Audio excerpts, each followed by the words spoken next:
MCAT 2017 Cram, Critical Analysis and Reasoning Skills, Flashcard Set 18.2, Primordial and Complex Jealousy.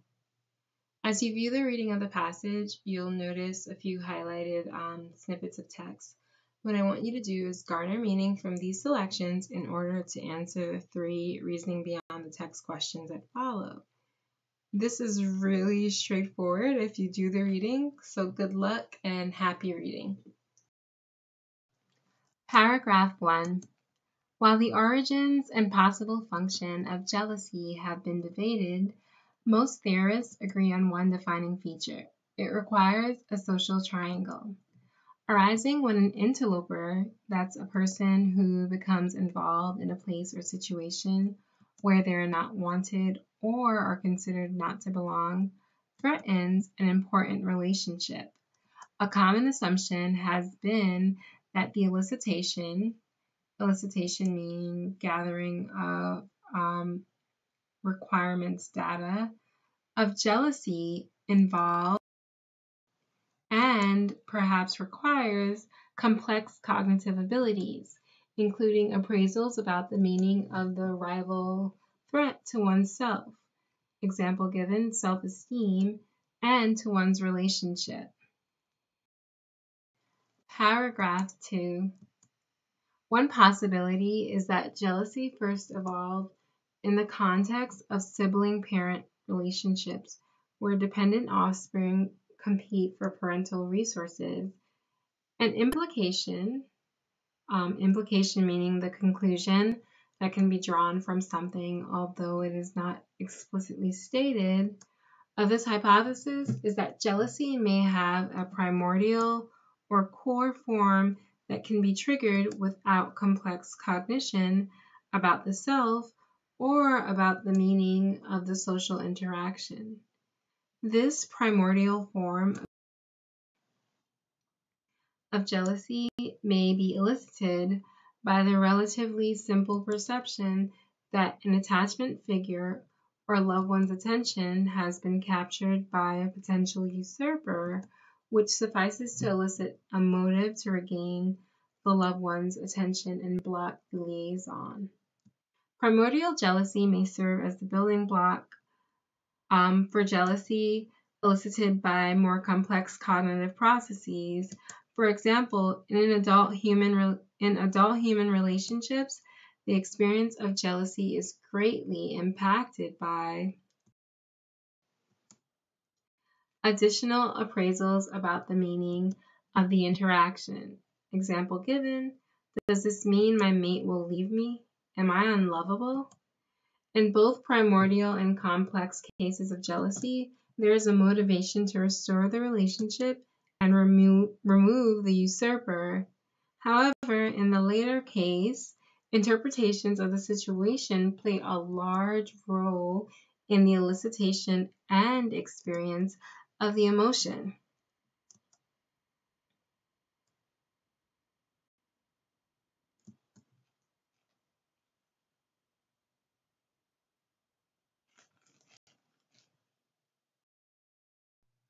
Paragraph 3.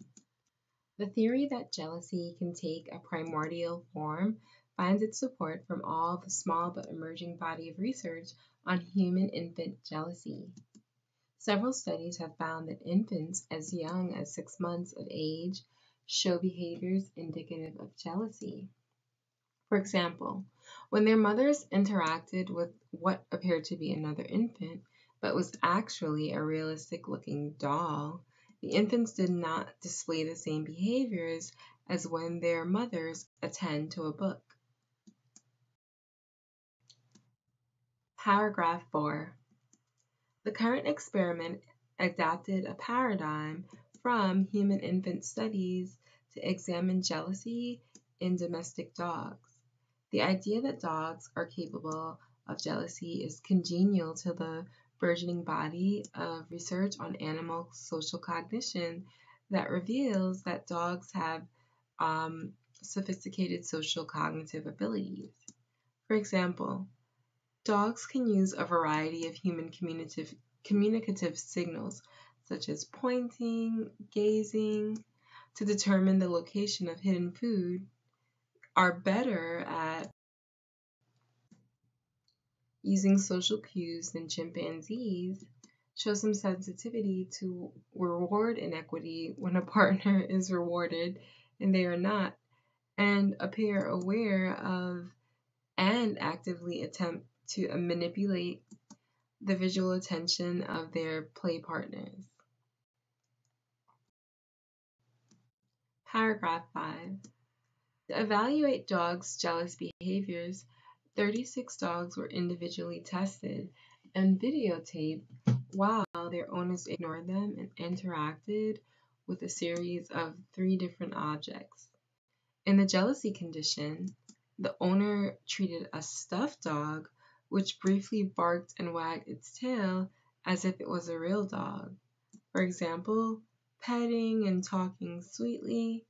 In another condition, owners engaged in the same behaviors but did so towards a novel object, jack-o'-lantern, pail, like the ones that you put candy in around Halloween. This enabled us to test whether the elicitation of jealousy required that the owner show affection to inappropriate stimulus, what appeared to be a conspecific. This word means of animals or plants belonging to the same species, or whether affectionate behaviors directed to a non-social stimulus would be enough to arouse jealous behaviors. In the third condition, the owner read aloud a children's book, which had pop-up pages and played melodies. This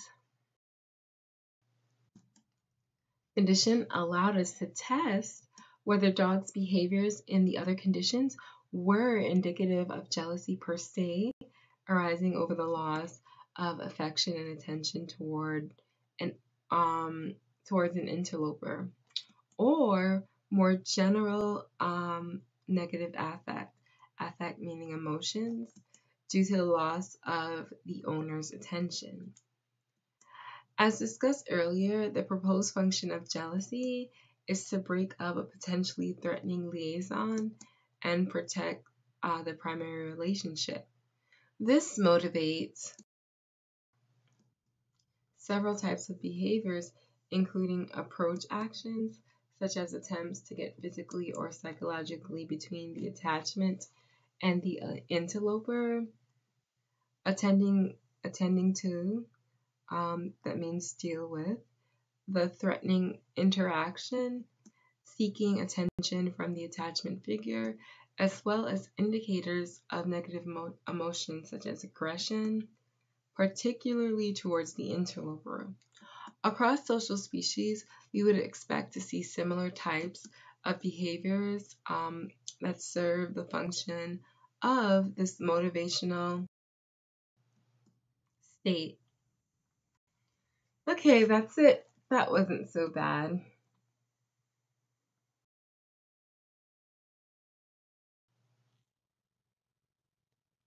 The author's use of the third condition in the experiment involves the owner reading a book out loud. Which of the following potential results of that condition would be most problematic for the author's theory? A, the dog displays no negative behaviors. B, the dog wags its tail because he thinks the owner is talking to him or her. Or C, the dog barks to gain the owner's attention. So press pause if you need to, and I'll give you a moment to think. Open up a second window to view the reading of the passage if you're having difficulty answering, and search for text to support the correct answer choice.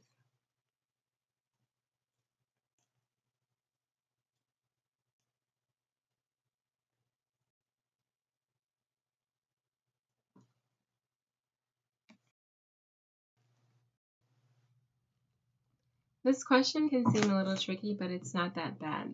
The theory assumes that negative reactions in the presence of a potential usurper indicate jealousy.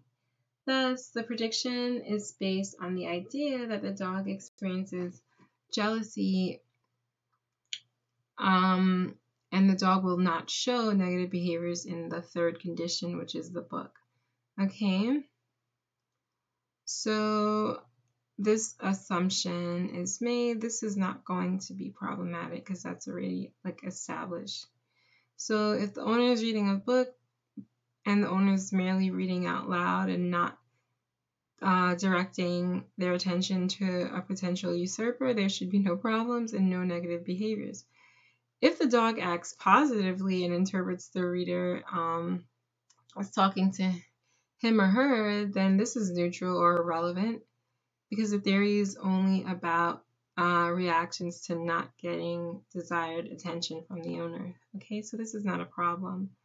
However, negative reactions like barking, as expressed here in answer choice C, could mean that the dog is jealous of the book, which is not really usurper, or that none of the negative reactions in any of the conditions indicate jealousy. So either possibility is problematic. Barking is problematic, and the correct answer choice is answer choice C. The dog barks to gain the owner's attention. Which of the following best represents an example of primordial jealousy? Is it A, Stephen worries that his date is flirting with another man because she thinks Stephen is boring? Is it B, Trish wants to see her colleague Pam transfer to another branch because she thinks the supervisor finds Pam more charming? Or is it C, Marshall cries because his mother is busy talking to the mailman? So press pause if you need to, and I'll give you a moment to think. If you find answering difficult, open up a second window to view the reading of the passage, and again, search for tech support to find the correct answer choice.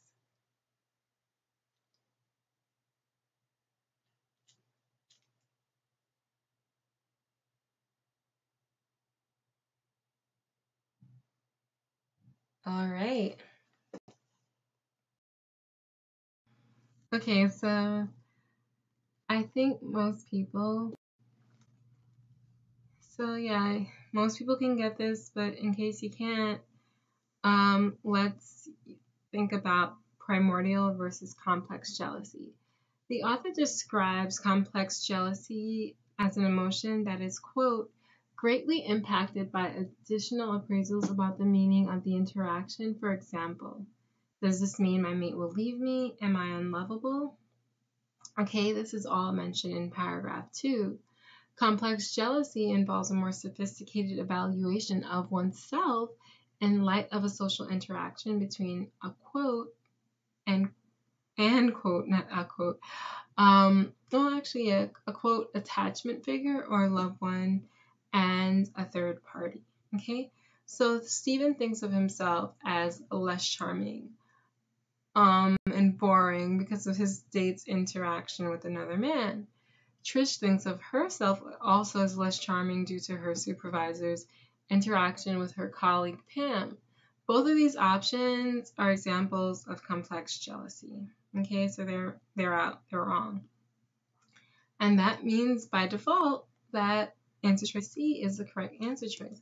Marshall cries because his mother is busy talking to the mailman. And why might this be an example of primordial jealousy, you might ask? Well, in paragraph 2, the author also states that, quote, primordial form of jealousy may be elicited by the relatively simple perception of an attachment figure or loved one's attention being captured by a potential usurper, which suffices to elicit the motive to regain a loved one's attention and block the liaison, here with crying. Okay, yeah, so this is the answer. So, as discussed in the passage, the proposed function of jealousy is to break up a potentially threatening liaison and protect the primary relationship. Suppose a scientist were to demonstrate that dogs exhibit aggressive behavior to establish social dominance. This information is likely to complicate the author's experiment because A. Aggressive dog behavior may have nothing to do with the owner. B. The dog's propensity for aggression could sometimes be incorrectly interpreted as jealousy. C. The dog's behavior may merely be an attempt to establish dominance over the third interloper. Or D. All of the above. So definitely press pause if you need to, and I'll give you a moment to think. If you're having difficulty answering, just open up a second window, view the reading of the passage to search for text supports and highlights to answer this question, okay?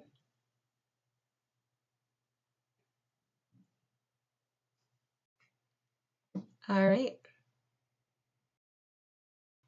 Okay, so in this final reasoning beyond the text question, you have to apply the ideas expressed in the passage to this ginormous situation here in the question stem, as well as the situations in the answer choices, okay?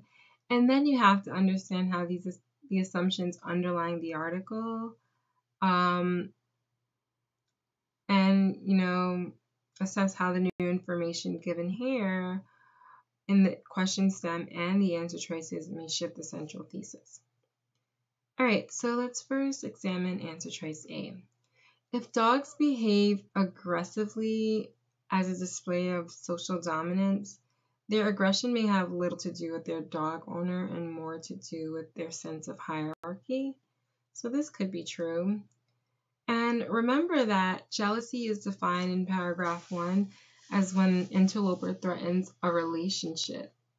If it's possible that a display of aggressive behavior may not be related to the dog-owner relationship at all, then it will be hard for experiments to determine the nature of the dog's behavior and whether or not the behavior is in fact a display of jealousy or merely just social dominance, okay?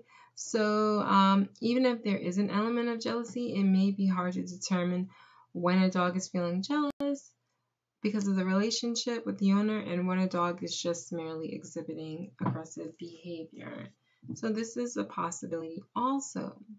Finally, answer choice C completes the reasoning of answer choice A in that the dog's aggressive behavior may be purely to establish dominance over the interloper rather than the result of a jealous desire to see the interloper removed in order to safeguard their relationship with their dog owner.